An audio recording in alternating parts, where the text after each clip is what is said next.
كويس. جبت الشفشق بتاعي، بسم الله.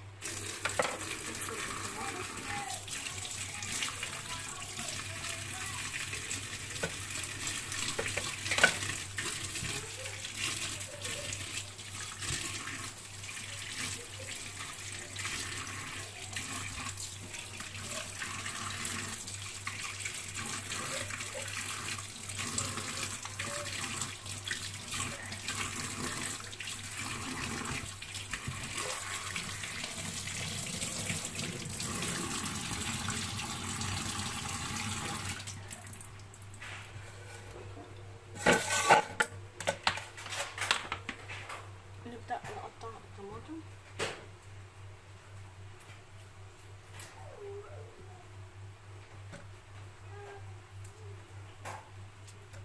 على طول كده في الخلاط.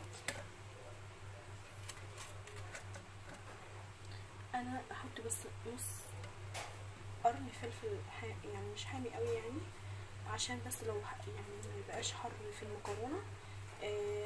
بتحبوها سبايسي بتحطوا بقى القرن الفلفل مع الطماطم، بتبقى جميله جدا بدل ما تحطوا شطه خارجي. فانا اكتفي بس بنص قرن. والمكرونه بتحب الصلصه، بتحب الطماطم تكون كتير، ولما تجيب فيها طماطم كتير بتبقى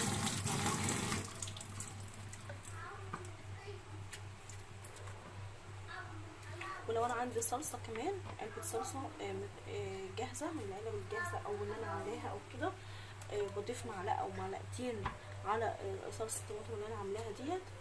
بس انا حاليا ما عنديش.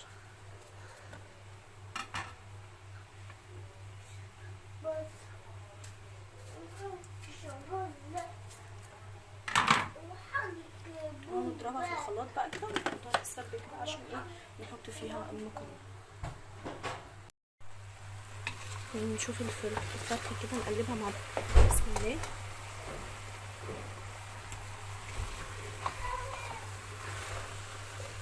ان شاء الله الخضار بتاعي. بسم الله. واحده اوريكم الخضار. انا بحب ان الخضار ينزل ميته كده، ده بيخلي الشوربه طعمها جميل ولذيذه جدا.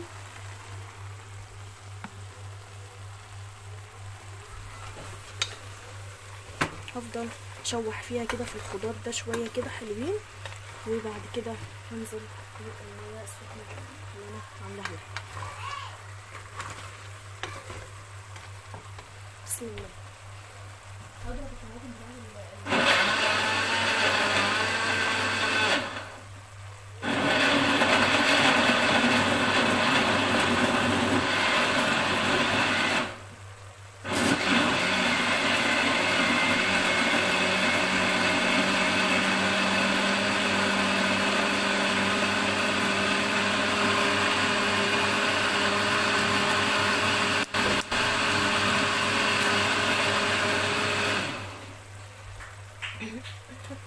شوية زيت كده حلوين.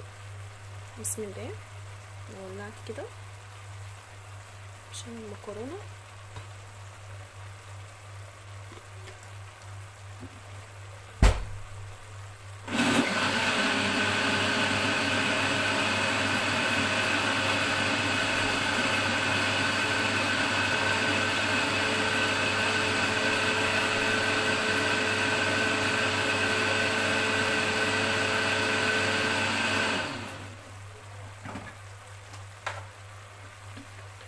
بركة الصلاة على الرسول. بسم الله الرحمن الرحيم.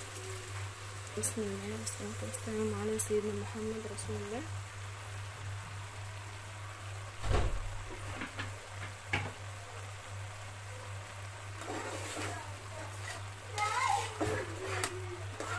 انا عامله المكرونه في الحله دي لان مامتي بتعمل المكرونه في الحله دي بتبقى طعمها حلو، مش عارفه بحس ان الحله دي بتبقى طعمها حلو في الاكل، يعني في المكرونه، خاصه المكرونه.